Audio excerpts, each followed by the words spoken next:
हे विद्यार्थियों, आज हम प्राशन के विषय में अध्ययन करेंगे। हम प्राशन को आगे बताने से पहले ये देखते हैं कि हमारे दैनिक जीवन में कुछ उदाहरण हमको देखने को मिलते हैं जो कि प्राशन क्रिया के ही उदाहरण हैं। जैसे यदि ताजे जल में यदि पुष्प को हम डालते हैं तो पुष्प ताजा हो जाता है। इसी अनुसार यदि नमक के घोल से कच्चे आम को निकालते हैं तो वह उसमें सिकुड़न दिखाई देता है। और ऐसे ही यदि किशमिश के दाने को यदि स्वच्छ जल में करें तो किशमिश का दाना फूल जाता है। और इसी भांति यदि गाढ़े घोल में हम रक्त कणिकाओं को ऐड करें तो कणिकाएं भी सिकुड़ जाते हैं।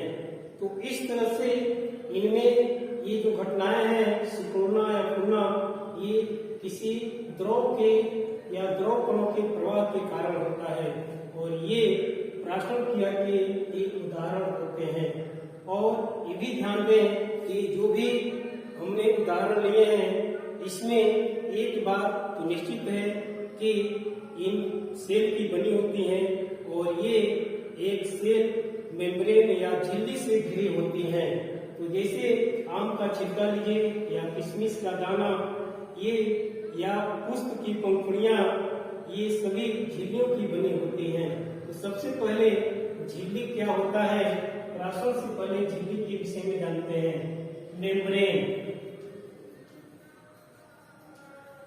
मेम्ब्रेन से अर्थ है झिल्ली, और झिल्ली क्या है, ठोस या द्रव की, ठोस या द्रव की पतली परत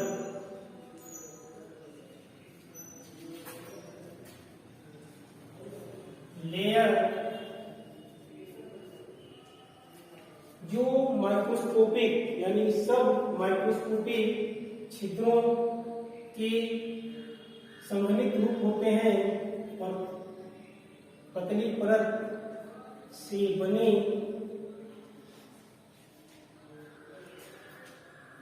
होती हैं,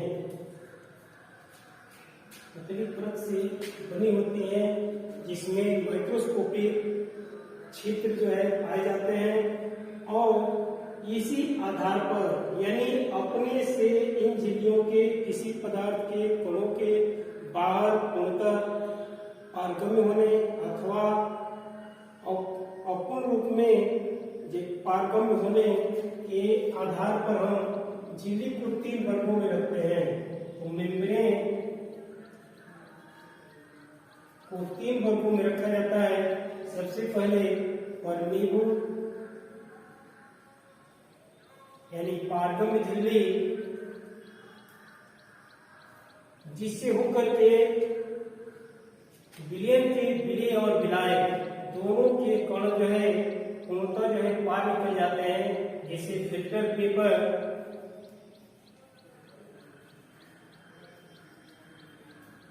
और दूसरा है इम्परमीबल,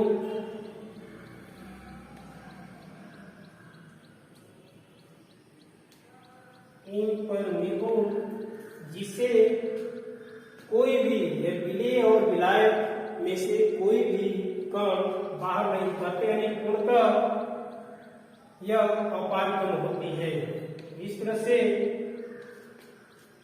पूर्णतः अपारगम जैसे पेपर या कोई पतली धातु परत हो सकती है। इसके अतिरिक्त जो थर्ड है, जो कि हमारे अध्ययन का मुख्य बिंदु है, सेमी परमीबल।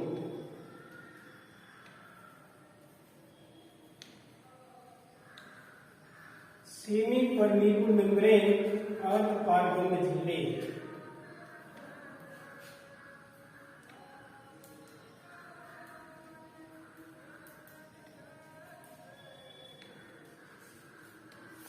ये ऐसी झिल्ली होती है जिससे किसी विलयन के केवल विलाय के कण जो है बाहर हो सकते हैं, यानी आर पार जा सकते हैं कि बिजली के कण जो है इस झिल्ली के परत दीवार द्वारा रोक दिए जाते हैं।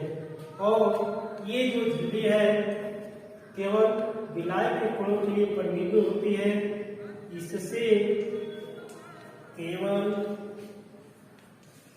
विलायक के कण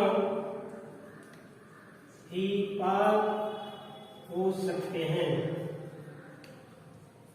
अर्थात ये सिलेक्टिव होती है। और ये दो प्रकार यानी सेमी परमीबल मेम्ब्रेन को दो वर्गों में हम रख करके देख सकते हैं। प्रथम नेचुरल यानी प्राकृतिक सेमी परमीबल मेम्ब्रेन, जिसके अंतर्गत प्लांट और एनिमल सेल आते हैं। प्लांट, एनिमल सेल्स, जैसे अंडे की झिल्ली हो सकती है। और उपरोक्त जो उदाहरण हैं उसमें भी जैसे आम का छिलका या पुष्प की पंखुड़ियों, ये सभी जो है इसके अंतर्गत हैं। इसके अतिरिक्त दूसरा है synthetic semi permeable membrane. Synthetic semi permeable membrane या एसपीएम, जिसका उदाहरण है कैल्शियम फास्फेट Ca3PO4 कार्बोहाइड्रेट। और इसके अंतर्गत जो सबसे अच्छी मानी जाती है कॉपर फेरोसाइनाइड।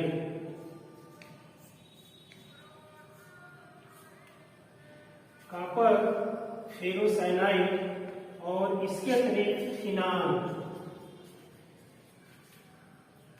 फिनाल भी यह सेमी परमीबल मेम्ब्रेन का कार्य करता है। यदि जल और कैल्शियम नाइट्रेट के बीच यदि फिनाल को रखते हैं तो इससे केवल जल के कण जो है जल के और बाहर विसरित होते हैं, कैल्शियम नाइट्रेट के रोक दिए जाते हैं। यह भी सेमी परमीबल मेम्ब्रेन की तरह व्यवहार करता है। अब इससे गमन यानी विलायक के कणों के गमन और विलेय के कणों के रोक दिए जाने के आधार पर यदि परासरण को हम देखें तो इस चित्र में आप देख सकते हैं कि चित्र में एक पात्र है जिसमें विलायक के शुद्ध कण है और बीच में सेमी परमीबल मेम्ब्रेन के अंतर्गत विलयन रखा हुआ है।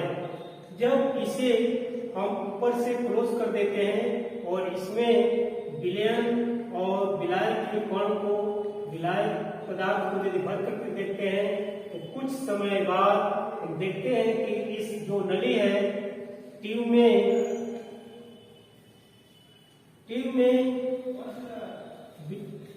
विलायक के कणों या विलयन जो है ऊपर चढ़ता है। और ये जो ऊपर इसमें चढ़ना ये दर्शाता है कि विलयन के कण यानी कण में विलायक के कण जो है विलयन की तरफ जो है गमन करते हैं, जिससे यहाँ पर यह द्रव का सतह या विलयन का सतह ऊंचा चढ़ता है। और इस आधार पर हम जो है जी के द्वारा ये कितना दाब उत्पन्न होता है हम देख सकते हैं। तो इस तरह से सेमी परमीबल मेम्ब्रेन से विलायक के कणों का प्रवाह विलयन की तरफ होता है और यह जो है परासरण की क्रिया होती है। यदि परिभाषा रूप में परासरण को हम परिभाषित करें तो इन शब्दों में हो सकता है। तो परासरण क्या है? वह प्रक्रम जिसमें विलायक और विलयन को किसी अपारगम्य झिल्ली से पृथक करने पर विलायक और विलयन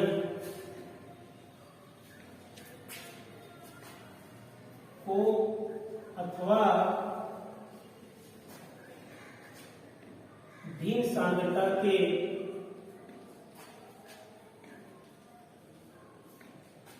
दो विलयनों को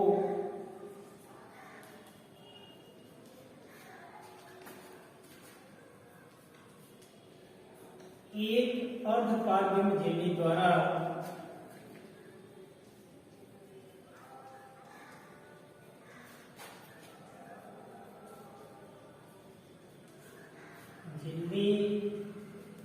द्वारा पृथक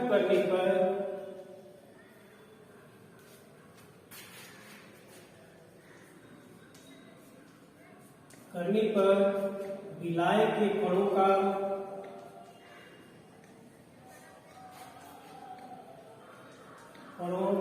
अणुओं का विलयन की ओर अथवा कम सांद्रता से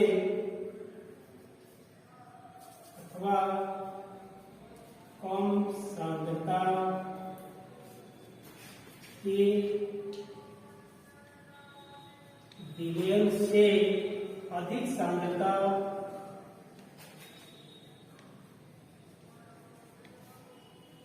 के विलयन की ओर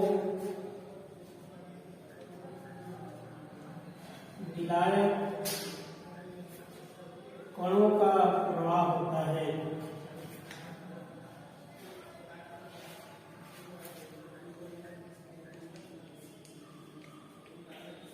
तो इस तरह से प्रासरण वह क्रिया है जिसमें द्रव के अणुओं का प्रवाह कम सांद्रता से अधिक सांद्रता की ओर अथवा शुद्ध विलायक से विलयन की ओर होता है, और इस घटना को हम कहते हैं प्रासरण से प्रासरण कहते हैं।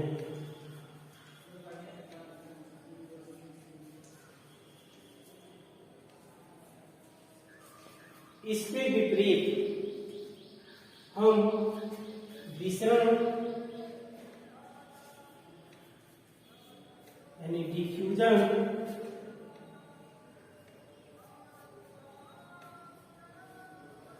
का जब उल्लेख करें तो डिफ्यूजन ऐसी घटना है जिसमें किसी सेमी परमेबल मेम्ब्रेन की आवश्यकता नहीं होती है, और दूसरे शब्दों में इसमें कणों का प्रवाह अधिक सांद्रता से कम सांद्रता की ओर होता है। इसे यदि उदाहरण के रूप में दें तो यदि किसी कमरे में या एक जगह हम इत्र की शीशी खोलते हैं तो इत्र की शीशी खोलने पर उसकी सुगंध पूरे कमरे में फैल जाती है। तो इस तरह से जो हम खोलेंगे वो शीशी के मुंह पर अधिक घनत्व होगा, और जैसे दूर जाएगा इसका घनत्व में इसका घनत्व में कमी यानी सांद्रता में कमी आती जाएगी। तो इस तरह से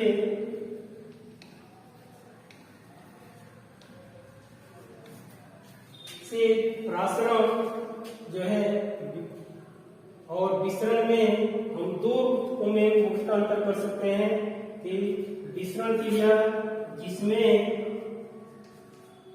द्रव के कणों का प्रवाह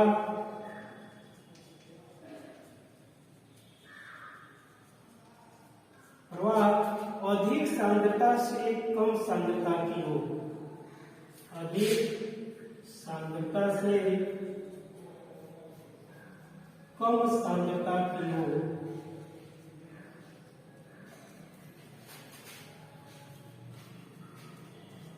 होता है, और यहाँ पर किसी प्रकार की मेम्ब्रेन की आवश्यकता नहीं होती है, जबकि प्रासरण की क्रिया के लिए सेमी परमेबल मेम्ब्रेन का होना आवश्यक है। तो इस तरह से यदि हम यदि विलयन लें और इसको यदि 1 विलयन 1 और इसको हम 2 संकेत करें, इसमें यदि डाइल्यूट सॉल्यूशन है और ये कंसंट्रेट है, तो यहाँ पर यदि कण है केवल विलायक के कणों का प्रवाह कम सांद्रता से अधिक सांद्रता कंसंट्रेट की ओर होता है। सॉल्वेंट कणों का प्रवाह होता है, तो ये एसपीएम यानी सेमी परमेबल मेम्ब्रेन।